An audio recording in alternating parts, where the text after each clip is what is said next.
नमस्कार, मैं रविश कुमार।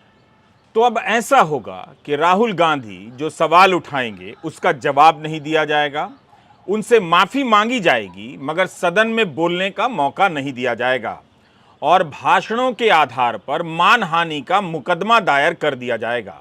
विपक्ष से लड़ने का ये अच्छा तरीका मिल गया है। राम की राजनीति करने वाले राम की मर्यादा की राजनीति करना भूल गए लगते हैं। राम की मर्यादा का जिक्र इसलिए किया कि कोर्ट के बाहर राहुल के खिलाफ मुकदमा करने वाले पुरनेश मोदी के समर्थक जय श्री राम के नारे लगाते सुने गए हैं, ऐसा दैनिक भास्कर ने लिखा है। क्या वाकई ये राम की मर्यादा के अनुकूल है? अगर है तो क्या यही पैमाना उन नेताओं पर लागू हो सकता है जिन्होंने कपड़ों के आधार पर करोड़ों की आबादी को निशाना बनाया था? अगर यही पैमाना उस नेता पर लागू कर दिया जाए जिसने एक कानून का विरोध करने वालों को गोली मारने के नारे लगवाए थे, अगर यही पैमाना उस नेता पर लागू कर दिया जाए जिसने एक मोहल्ले के लोगों को करंट लगाने की बात कही थी ईवीएम मशीन दबाकर, तो आज संसद ही नहीं सरकार भी खाली हो जाएगी। सूरत की जिला अदालत ने एक भाषण को लेकर राहुल गांधी को 2 साल की सजा दी है। बीजेपी इस फैसले का बढ़ चढ़कर स्वागत कर रही है। इसलिए राहुल गांधी के फैसले और इस पर आई प्रतिक्रिया पर आने से पहले उस भाषण की याद जरूरी है जिसमें केंद्रीय मंत्री पर गोली मारने के नारे लगवाने के आरोप लगे थे। एक समुदाय के प्रति लोगों को उकसाने का आरोप बीजेपी के एक सांसद पर लगा था। सीपीएम नेता वृंदा करात की याचिका पर दिल्ली हाई कोर्ट ने क्या कहा, इसे याद कर लेना जरूरी है। तभी राहुल गांधी के मामले में आगे बढ़ने की हम कोशिश करेंगे। आज बीजेपी अदालत के इस फैसले को भूल जाना चाहेगी, लेकिन उस वक्त दिल्ली हाई कोर्ट ने जो कहा आप बीजेपी को याद दिला सकते हैं, क्योंकि दांव पर बीजेपी नहीं है, दांव पर लोकतंत्र है। अगर आप भूल गए हों तो पहले आप इस हिस्से को सुनिए। 2019 के साल के आखिरी महीनों में शाहीन बाग में आंदोलन चल रहा था। बीजेपी के नेता उस आंदोलन को तरह तरह से निशाना बना रहे थे। केंद्रीय मंत्री अनुराग ठाकुर और बीजेपी के सांसद परवेश वर्मा के भाषणों की उस वक्त काफी आलोचना हुई कि न केवल भड़काऊ हैं बल्कि भीड़ को हिंसा के लिए उकसाते हैं। यह मामला दिल्ली हाई कोर्ट में सुना गया। दिल्ली हाई कोर्ट में बहस चली और इस मांग को खारिज कर दिया गया। उस समय की मीडिया रिपोर्ट उठाकर देखिए। अदालत ने कहा कि अगर यह बात हंसकर कही गई है तो कोई अपराध नहीं बनता। कोर्ट की एक एक बात आज याद कीजिए। चुनावों के समय, यह दिल्ली हाई कोर्ट के जज का कहना है, चुनावों के समय जो भाषण दिए जाते हैं वो सामान्य समय से अलग होते हैं। कई बार माहौल बनाने के लिए कुछ कह दिया जाता है मगर वैसी मंशा नहीं होती है। जस्टिस चंद्रधारी सिंह ने कहा कि अगर कोई बात मुस्कुरा के कह दी जाए तो कोई अपराध नहीं होता, लेकिन अगर कोई बात आक्रामक तरीके से कही जाए तो आपराधिक मामला बन भी सकता है। चुनावों के समय नेताओं के बारे में बहुत कुछ कहते हैं, वह भी गलत है, लेकिन हम उनके एक्ट में यानी कार्रवाई में आपराधिक तत्वों को देखना चाहेंगे। अदालत ने कहा कि अगर ऐसा होने लग जाए तो चुनावों के दौरान सभी नेताओं के खिलाफ हजारों एफआईआर दर्ज हो जाएगी। अदालत ने यह भी कहा कि चुनाव जीतने के इरादे से कुछ कहना और लोगों को भड़काना या उकसाना दोनों अलग अलग बातें हैं। राहुल गांधी के खिलाफ जो फैसला आया है उसे आप दिल्ली हाई कोर्ट के फैसले के साथ देखिए तो अदालती फैसलों की व्यापक समझ या समीक्षा कर पाएंगे। अनुराग ठाकुर और परवेश वर्मा के खिलाफ एफआईआर नहीं हुई। अदालत ने उनके कथित रूप से भड़काऊ भाषणों पर कहा कि चुनाव जीतने के लिए कहना और सामान्य समय में उकसाने के लिए कहना दोनों में अंतर है। अब सवाल है कि क्या यही कसौटी राहुल गांधी के लिए लागू की जा सकती है या राहुल गांधी के लिए अलग कसौटी होगी। हम अदालत के फैसले की नहीं, इस फैसले पर आई बीजेपी के नेताओं की प्रतिक्रिया की बात कर रहे हैं। दुनिया का इतिहास रहा है, जो हो रहा है वह हूबहू हो चुका है। कानून का सहारा लेकर इसी तरह आवाजों को खामोश किया जा चुका है। आज उस नेता की हंसी रुक नहीं रही होगी जिन्होंने एक महिला के बारे में कहा था वे 50 करोड़ की गर्लफ्रेंड हैं। 50 करोड़ की गर्लफ्रेंड किस मर्यादा के अनुसार श्रेष्ठ भाषण है? अगर इसी बात पर दुनिया भर की तमाम गर्लफ्रेंड्स ने, प्रेमिकाओं ने मुकदमा दायर कर दिया होता तो दुनिया की अदालतों में प्रेमियों का सर हमेशा के लिए झुक गया होता।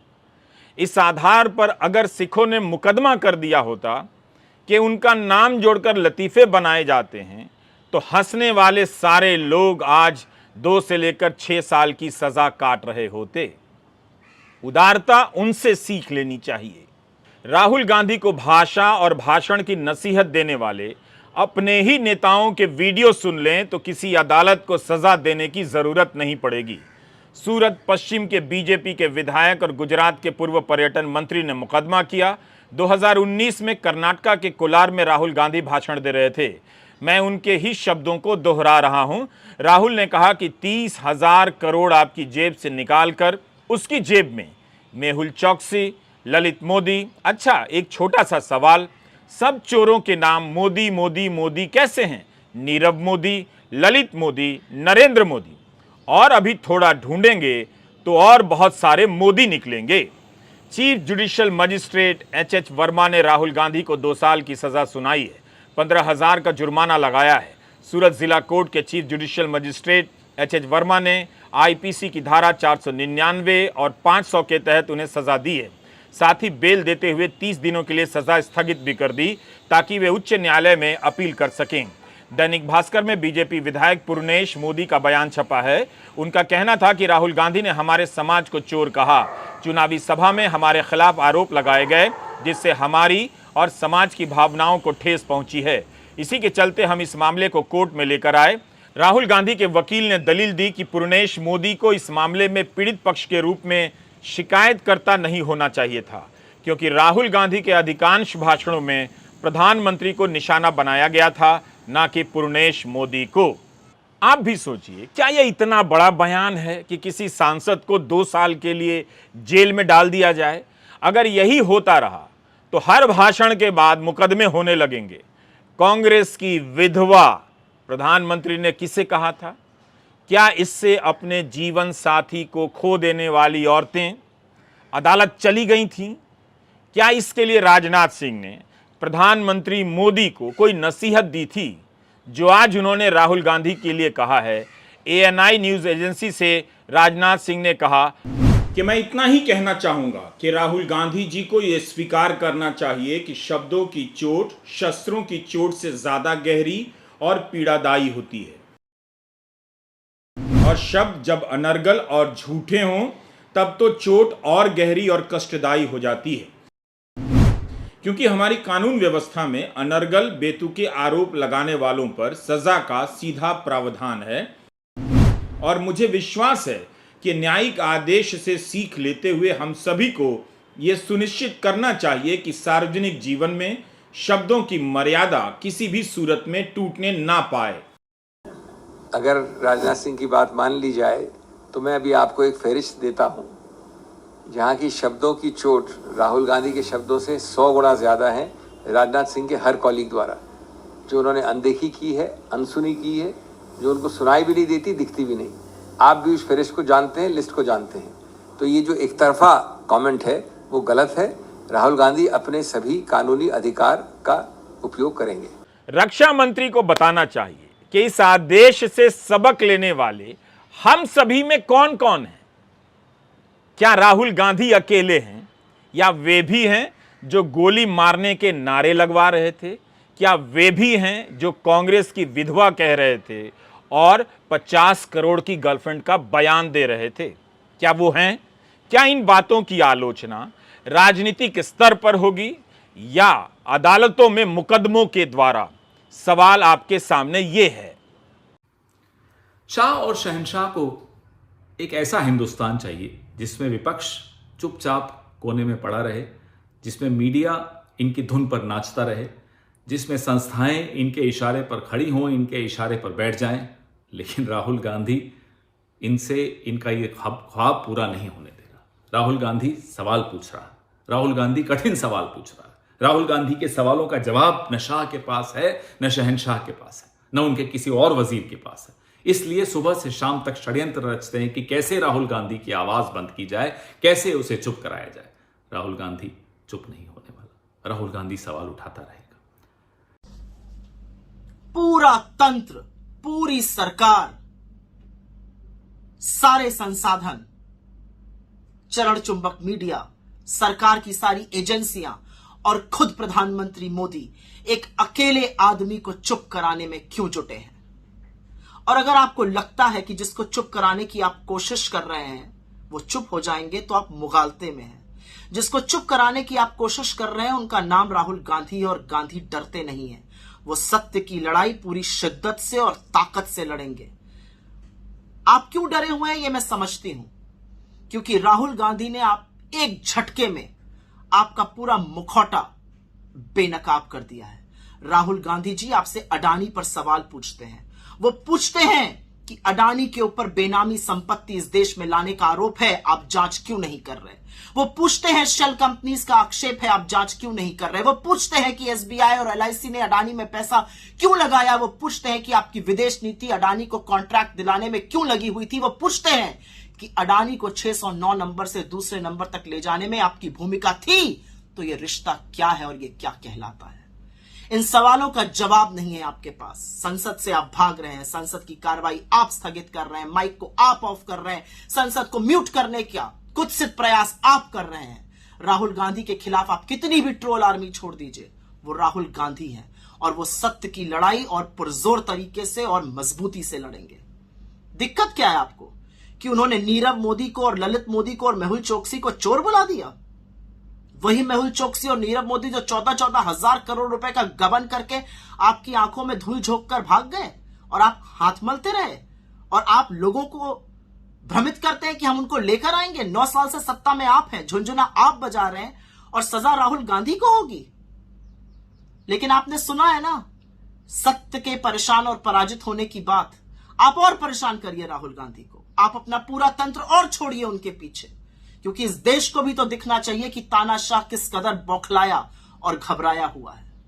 अदालत की सजा अपनी जगह है, उससे कहीं ज्यादा कष्टदायी है फैसले को लेकर आई राजनीतिक प्रतिक्रिया, बीजेपी नेताओं के बयान। रविशंकर प्रसाद ने राहुल गांधी के लिए जो कहा है, क्या उन्हें नहीं मालूम कि उनकी ही बहुत सी बातें, रविशंकर प्रसाद की बहुत सी बातें प्रधानमंत्री मोदी और बीजेपी के अन्य सांसदों पर भी लागू की जा सकती हैं? कि उन्होंने 2019 के चुनाव की रैली में कर्नाटका में कहा था, कर्नाटका में, how come all the thieves have Modi as the common surname? सारे चोरों का सरनेम मोदी क्यों होता है? इसका मतलब क्या है? मतलब सरनेम नहीं, कहीं की मोदी जाति होती है। मोदी लोग स्पोर्ट्समैन होते हैं, पॉलिटिकल लीडर्स होते हैं, बड़े बड़े डॉक्टर्स होते हैं, प्रोफेशनल्स होते हैं, बिजनेसमैन होते हैं, और आपने ये कह दिया तो आपके खिलाफ कार्रवाई नहीं होगी क्या? क्यों नहीं होनी चाहिए? अगर आप एक पूरे सरनेम को इस तरह से इंसल्ट करेंगे कि जिसका सरनेम मोदी हुआ वो चोर होता है, तो बिल्कुल डिफेमेटरी है ना। और बाकायदे सुनवाई हुई, उनको अपना पक्ष रखने का अवसर मिला, उनके वकीलों ने बहस की, प्रोसिक्यूशन के विटनेसेस आए, जो कानून की प्रक्रिया है उसके अनुसार यह निर्णय हुआ। जहां तक मेरी जानकारी है, बिहार भाजपा के नेता सुशील मोदी ने भी पटना में एक केस कर रखा है और वहां भी राहुल गांधी बेल पर है। मदर ऑफ डेमोक्रेसी की सबसे बड़ी पार्टी के नेता का यह आधिकारिक बयान है। न जाने कितने लोगों को इस देश में फर्जी मुकदमों में फंसा दिया जाता है। पत्रकारों से लेकर सामाजिक कार्यकर्ताओं के साथ क्या हुआ ये आप जानते हैं। क्या रविशंकर प्रसाद ने कभी प्रेस कॉन्फ्रेंस की? कि कानून का गलत इस्तेमाल नहीं होना चाहिए। उत्तर प्रदेश में एक डॉक्टर के खिलाफ अवैध रूप से राष्ट्रीय सुरक्षा कानून NSA लगाया गया। क्या रविशंकर प्रसाद ने प्रेस कॉन्फ्रेंस की कि कानून का गलत इस्तेमाल नहीं होना चाहिए?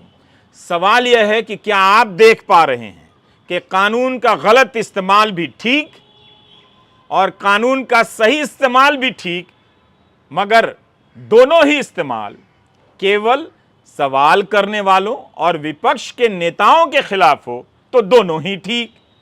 क्या यह ठीक हो रहा है? मानहानि के मुकदमे का इस्तेमाल कर पत्रकारों को डराया जाता रहा है, लेकिन अब इसके इस्तेमाल से विपक्ष को भी खत्म किया जा रहा है।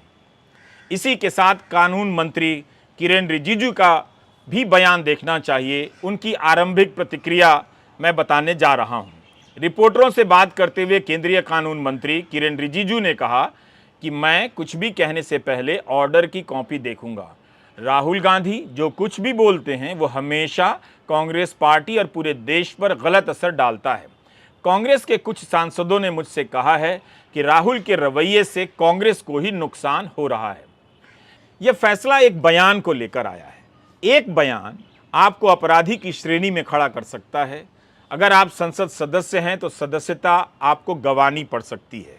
अगर कानून इस तरह से लागू होने लग जाए तो एक कानून एक दिन इसलिए बनाना होगा कि कुछ नेताओं को छोड़ दिया जाए, क्योंकि सारे नेताओं के जेल में जाने से राजनीति खाली हो गई है। राहुल गांधी ने इस फैसले के बाद ट्विटर पर अपनी प्रतिक्रिया दी है। कांग्रेस नेताओं के ट्विटर हैंडल पर डरो मत के पोस्टर जारी किए गए हैं और सबने अपनी प्रोफाइल में डरो मत के पोस्टर लगा लिए हैं। राहुल गांधी ने महात्मा गांधी के कथन को ट्वीट किया कि मेरा धर्म सत्य और अहिंसा पर आधारित है। सत्य मेरा भगवान है, अहिंसा उसे पाने का साधन। कुछ देर बाद उन्होंने एक और ट्वीट किया और लिखा कि भगत सिंह, सुखदेव और राजगुरु को शहीद दिवस पर सादर नमन। सच और हिम्मत का दामन थाम देश के लिए बेखौफ लड़ते जाना भारत मां के इन्हीं वीर सपूतों से सीखा है। इनकलाब जिंदाबाद। कांग्रेस के आधिकारिक हैंडल से ट्वीट किया गया है कि गांधी डरते नहीं। कांग्रेस पार्टी के ट्विटर अकाउंट से राहुल का एक बयान भी ट्वीट किया है। यह वीडियो पुराना है और ट्विटर पर लिखा है, मैं सत्य में विश्वास करता हूं, मैं सत्य के लिए लड़ता हूं, मैं बीजेपी RSS से नहीं डरता और यही बात उन्हें परेशान करती है। कांग्रेस के मीडिया प्रमुख जयराम रमेश ने ट्वीट किया है कि यह न्यू इंडिया है। अन्याय के खिलाफ आवाज उठाओगे तो ED, CBI, पुलिस, FIR सबसे लाभ दिए जाओगे। राहुल गांधी जी को भी सच बोलने की, तानाशाह के खिलाफ आवाज बुलंद करने की सजा मिल रही है। देश का कानून राहुल गांधी जी को अपील का अवसर देता है, वह इस अधिकार का प्रयोग करेंगे। हम डरने वाले नहीं हैं। जिला कोर्ट में राहुल गांधी ने कहा कि वह भ्रष्टाचार के खिलाफ बोलते रहते हैं, लेकिन जानबूझकर ऐसा कुछ नहीं कहा। उन्होंने जो बात कही उससे किसी को हानि नहीं हुई है तो कम से कम सजा दी जाए। राहुल के वकील ने कहा कि इस पूरी घटना में कोई घायल नहीं हुआ, इससे किसी को कोई नुकसान नहीं पहुंचा है, इसलिए हम किसी प्रकार की दया की याचना नहीं करते हैं। राहुल ने कहा कि वे इस देश के लोगों से प्यार करते हैं, किसी जाति का अपमान करने की कोई मंशा नहीं थी। जज ने कहा कि सुप्रीम कोर्ट की चेतावनी के बाद भी लगता है कि अभियुक्त के व्यवहार में कोई बदलाव नहीं आया है। अभियुक्त सांसद हैं और उनके भाषण का नागरिकों पर व्यापक असर होता है। सोचिए, कपड़े से पहचानने वाले, करंट लगाने वाले, गोली मारने वाले भाषणों का नागरिकों पर कितना असर पड़ता होगा। कांग्रेस की विधवा बोलकर क्या भारत की महिलाओं का सम्मान बढ़ाया गया था? राहुल गांधी के वकील कीर्ति ने कहा कि हम फैसले को ऊंची अदालत में चुनौती देंगे, क्योंकि मोदी नाम से तो कोई समुदाय नहीं है, यहां तक कि शिकायतकर्ता भी मोदी नहीं है। यह कहा है उन्होंने। उनका सरनेम बूट वाला है शायद, जो बाद में बदलकर मोदी कर दिया गया। लेकिन इंडियन एक्सप्रेस में पूर्णेश मोदी का बयान छपा है कि वे मोदवणिक घांची समुदाय से आते हैं, जिसका सरनेम मोदी होता है। राहुल के बयान से उनकी भावना आहत हुई है। अगर इस सजा पर ऊंची अदालत रोक नहीं लगाती है तब राहुल की सदस्यता जा भी सकती है। वे लोकसभा के सांसद नहीं रहेंगे। उन्हें अपील के लिए 3 महीने का वक्त मिलेगा, ऐसा लोक प्रतिनिधित्व अधिनियम 1951 के सेक्शन 8(3) में लिखा है।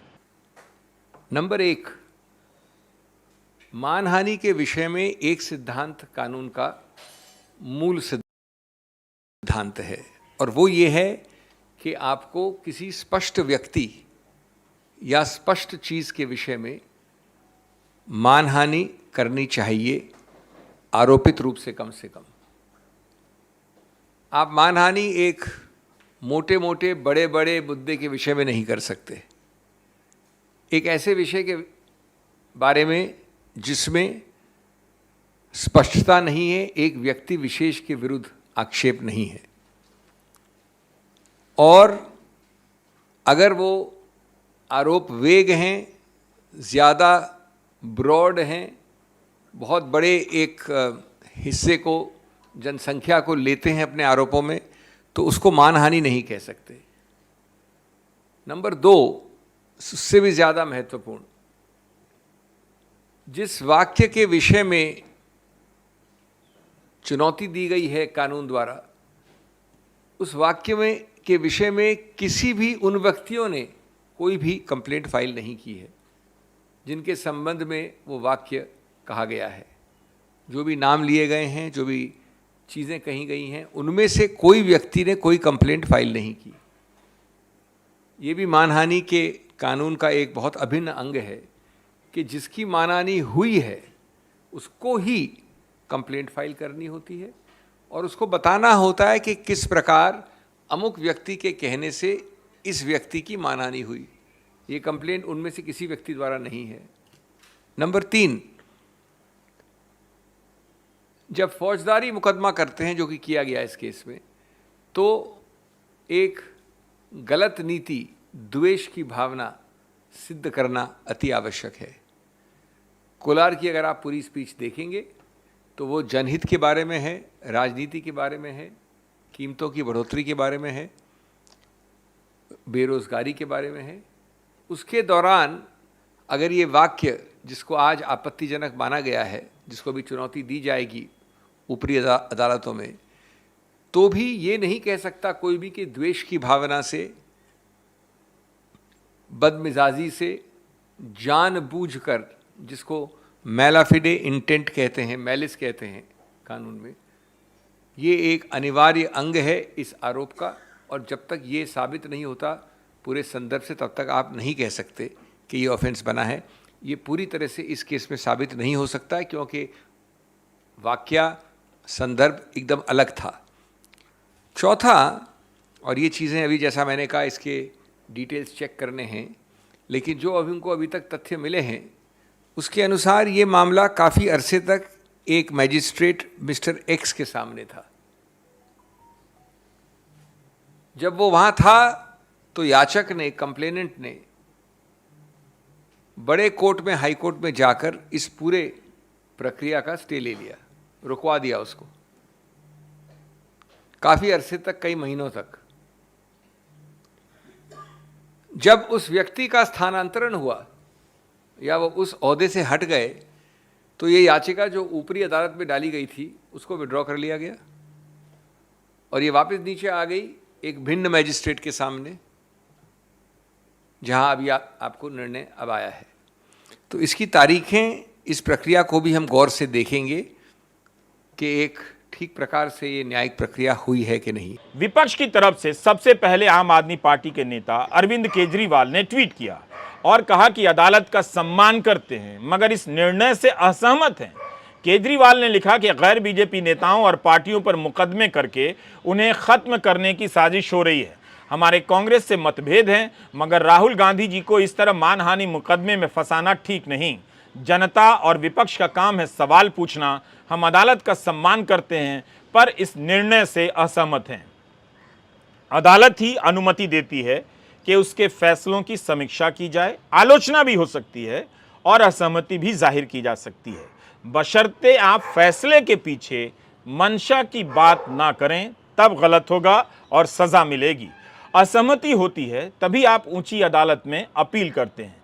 सूरत कोर्ट ने भी ऊंची अदालत में अपील के लिए राहुल गांधी की सजा को 30 दिनों के लिए स्थगित किया है, लेकिन बीजेपी के प्रवक्ता शहजाद पूनावाला उन्होंने केजरीवाल के ट्वीट पर कहा है कि आम आदमी पार्टी का हाथ कांग्रेस के साथ। आज पर्दा हट गया। शहजाद पूनावाला ने कहा कि इससे साफ होता है कि वे अदालत के फैसलों में यकीन नहीं रखते। शहजाद पूनावाला को गृहमंत्री अमित शाह का यह बयान याद रखना चाहिए।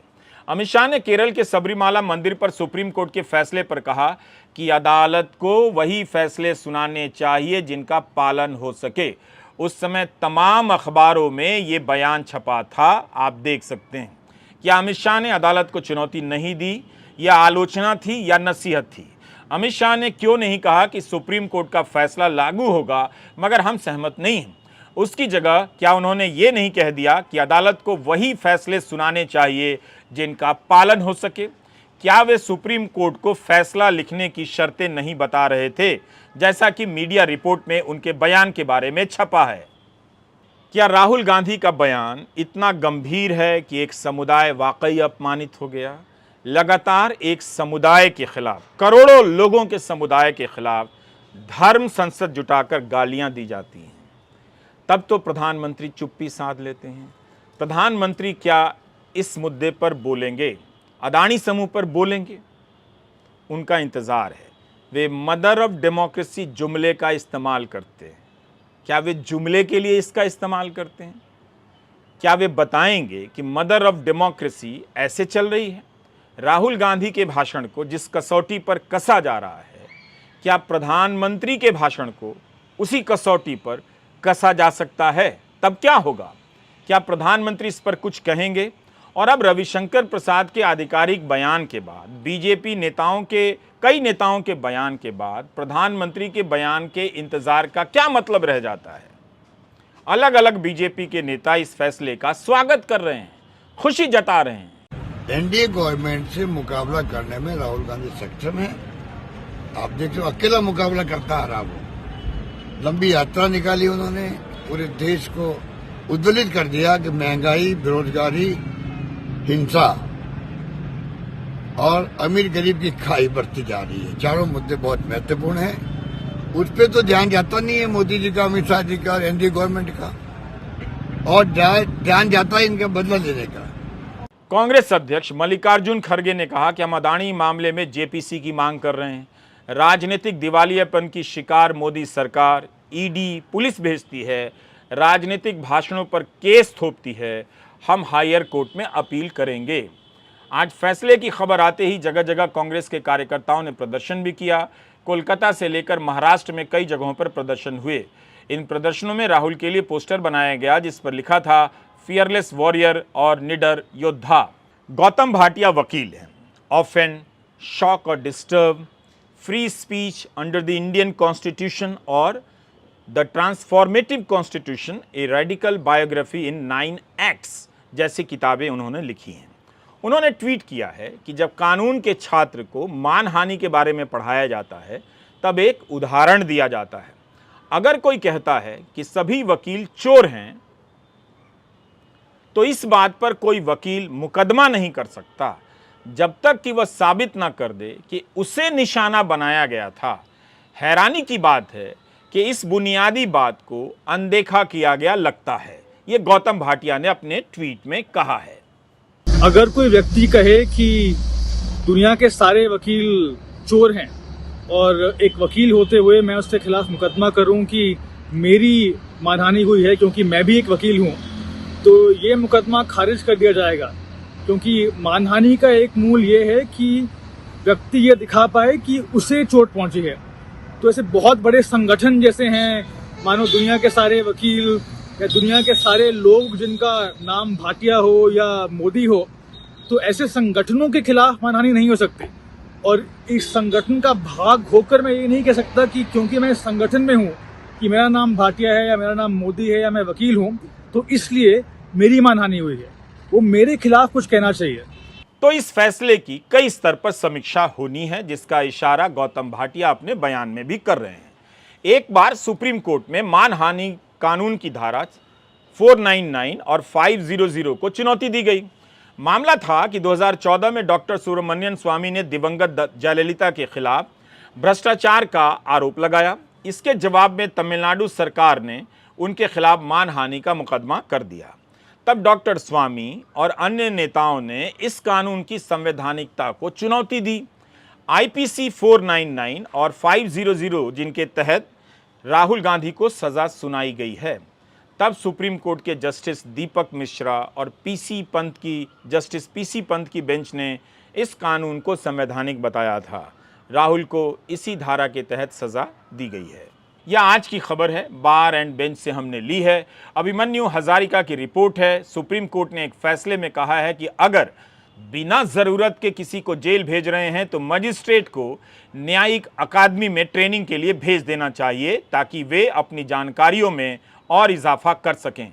कोर्ट ने कहा कि मजिस्ट्रेट को अनावश्यक ही लोगों को जेल नहीं भेजना चाहिए। Justice Sanjay Kishan Kaul, justice A Amanullah, justice Arvind Kumar की बेंच ने यह टिप्पणी की है। बेंच ने कहा है कि ऐसे मजिस्ट्रेट जो लोगों को बिना जरूरत के जेल भेजते हैं उनसे न्यायिक काम छीन लेना चाहिए और ट्रेनिंग के लिए भेज देना चाहिए। सुप्रीम कोर्ट ने कहा कि यह हाईकोर्ट की ड्यूटी बनती है कि अधीनस्थ न्यायपालिका कानून का पालन करे। मजिस्ट्रेट के कोर्ट पर सुप्रीम कोर्ट की यह टिप्पणी सामान्य नहीं है। अनावश्यक जेल भेजने पर कोर्ट को कहना पड़ा, इसका मतलब है कि कुछ ठीक नहीं है, बहुत कुछ ठीक नहीं है। तभी तो सुप्रीम कोर्ट की बेंच ने कहा कि ऐसे जुडिशियल मजिस्ट्रेट को ट्रेनिंग के लिए भेज देना चाहिए। कोर्ट ने कहा कि ऐसे आदेश यूपी की अदालतों में लगातार दिए जा रहे हैं, बहुत दिए जा रहे हैं।